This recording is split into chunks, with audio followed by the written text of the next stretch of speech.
자, 신라제는 현재 왜 오르는 걸까요?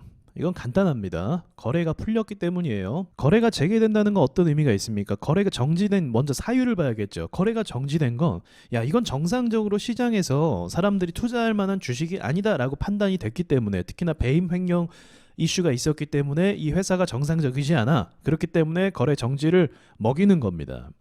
거래 정지를 통해서 어떻게 합니까? 주주들을 보호하고자 하는 그런 제도인데, 사실은 주주들에게 고통을 주는 제도이기도 하죠. 그래서 저는 개인적으로 거래 정지 제도가 그렇게 의미가 있는지는 사실 모르겠어요. 애초에 상장을 시키지 말던가, 그렇지 않습니까? 또는 거래 정지가 생길 만한 사유가 생기면 주식이 손해로 돌아설 거 아니에요?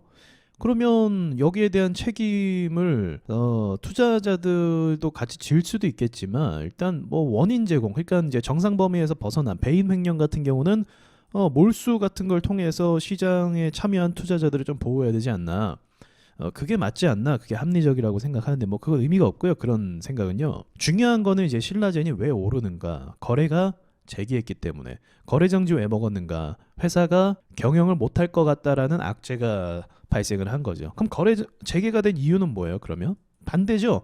그렇게 생각했는데 좀 기회를 줄게 하면서 재개를 시킨 거예요. 그럼 투자자들 입장에서 어떻게 보이겠습니까?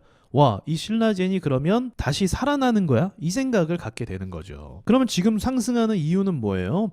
거래가 재개했으니까 앞으로 뭔가가 정상화될 것 같은 그 기대감 때문에 상승을 하는 겁니다. 자, 그럼 이 회사가 후보 물질을 뭐 가지고 있거나 뭐 임상에 지금 1상, 2상 뭐 순항을 하고 있거나 그런 상황입니까? 객관적으로 보면 이 보유 주식을 갖고 계신 주주님들에겐 제 죄송한 말씀이지만 우리 객관적으로 보자고요. 이게 감정에 이입하면 안 된다고요.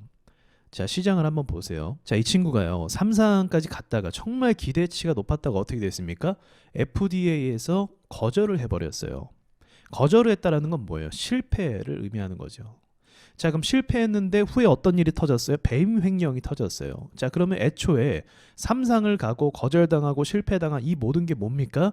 물론 이제 진짜로 노력한 부분도 있겠지만 이미 이 임원들은 다 알고 있었다는 거예요. 아, 더 이상 그럼 우리는 할 게 없다 라고 해서 배임 횡령하고 임원들도 문제가 생긴 거 아닙니까? 주식을 먼저 던졌잖아요. 자, 그리고 나서 임원이 교체가 됐어요. 배임 횡령 사태가 터지고 나서 교체가 됐단 말입니다. 자, 그럼 이건 무슨 말입니까? 교체가 됐다는 건 처음부터 다시 시작한다는 걸 의미하는 거예요. 그러니까 이름만 신라젠이고 가지고 있는 주주분들은 변함이 없지만 이 회사가 다시 임상을 시작하고 뭔가 후보 물질을 개발하고 이런 것들이 다시 초기화가 됐다라는 걸 의미하는 겁니다. 자, 그럼 예를 들어서 최근에 뭐 여러 가지 제약회사들 중에 호재가 없는 게 없죠. 많이 호재들을 가지고 있어요. 자, 제약회사들이 호재를 많이 가지고 있는데 지금 그 호재를 바탕으로 주식이 오른 게 몇 개나 있습니까? 거의 없죠. 반영을 안 하고 있어요. 왜요? 세력들이 시장을 누르기로 작정했기 때문에 아무리 좋은 호재도 호재로 포장하지 않는 거예요. 움직임을 주지 않는단 말입니다. 제넥신도 대표적이고 HLB도 최근에 우리가 다 경험하고 목격을 했잖아요. 그런데 신라젠은 상승을 하고 있다. 그리고 아까 전에 뉴스가 떴습니다. 후보 물질 뭐 하나를 미국에다가 뭐 등록해서 어쩌고저쩌고 하고 있다고. 내용을 살펴보니까 1상조차도 시도가 안 된 거고 그냥 9상이에요. 아무런 실체화가 된 것이 없다는 이야기입니다. 자, 그러면 지금 들어오는 매물들은 뭐예요? 단타 매물들이에요. 근데 이 주식을 잘 모르시는 분들은 지금 이걸 보고 뭐라고 생각하냐면, 아, 얘네가 뭔가 있구나, 뭔가 진행하는 게 있구나, 심지어 오늘 뉴스 뜬 걸 보니까 미국에서 뭔가 하려고 하는 거구나, 그래서 올라가는 거구나, 이렇게 단순하게 생각한단 말이죠. 주식은 제가 늘 반복해서 말씀드리지만 이건 매물대의 원리를 통해서 보셔야 되는 거예요. 자, 여기까지 눌렀다가 상승하고 있잖아요. 이게 저항이잖아요.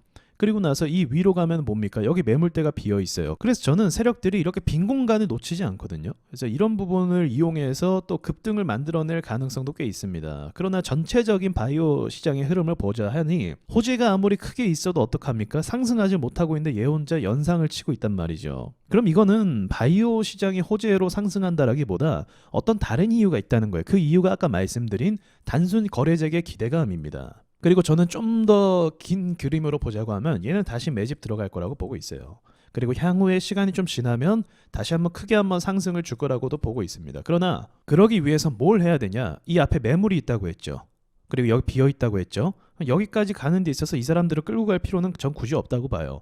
여기 있는 매물들을 한번 소화해주는 과정이 필요합니다. 거래 정지가 당하기 전에 물려 있는 사람들에 대한 매물 소화를 말하는 거죠. 그걸 먹고 나서 누른 다음에, 세력들은 늘 그렇잖아요. 누른 다음에 그 다음에 뭐 앞에 있는 빈 공간 매물 이용해서 그 다음에 또 바이오 섹터에 호재가 있을 거예요. 분명히 없진 않을 겁니다. 그걸 이용해서 그제서야 한번 좀 가지 않을까 생각을 갖고 있는 거죠. 그러니까 결론은 꽤 이슈가 있는 종목이고, 이 종목이 시장에서 주목을 많이 받은 걸 이용해서 세력들이 또 한 번의 어떤 장난을 치는 상황이 있거든요. 충분히 최근에 오성 첨단 소재를 좀 참고하시면 알 것 같아요. 그 외에도 거래가 재개되고 나서의 차트들의 움직임을 보면 대부분 비슷합니다. 그래서 향후에는 저는 신라젠이 어느 정도 또 세력들이 스토리를 엮어서 움직일 거라고 보지만, 지금 당장은 조심해야 된다라는 말씀 드리고 싶네요. 안 그래도 최근에 여러분 손실이 아마 있으실 거잖아요. 지금 시장이 좋지 않고 그러다 보니까. 그래서 이렇게 상승하는 것에 무지성으로 매수한 사람들이 분명히 있어요. 무지성으로 그냥 지금 당장 손실받고 수익을 보고 싶으니까 급등하는 종목에 올라타는 거죠. 왜 사람들이 급등주에 올라타겠습니까? 왜 올라탈까요? 손실을 빨리 만회하고 싶은 거예요. 그 심리를 세력이 알까요? 모를까요? 아는 거죠. 그러니까 급등주 만들면 물량을 던지기 쉬워요? 어려워요? 너무 쉽죠. 불나방같이 달려드니까. 그거 하지 말라고 제가 영상 올리는 겁니다. 추후에 진행되는 부분에 있어서 또 말씀을 드릴게요. 일단은 거래 재개된 거는 저는 굉장히 좋은 일이라고 생각을 하고요. 저는 이제 그 이야기 차원이 아니라 이제 불나방처럼 달려들지 마시라, 그 말씀을 드리고 싶은 것뿐입니다. 마치겠습니다.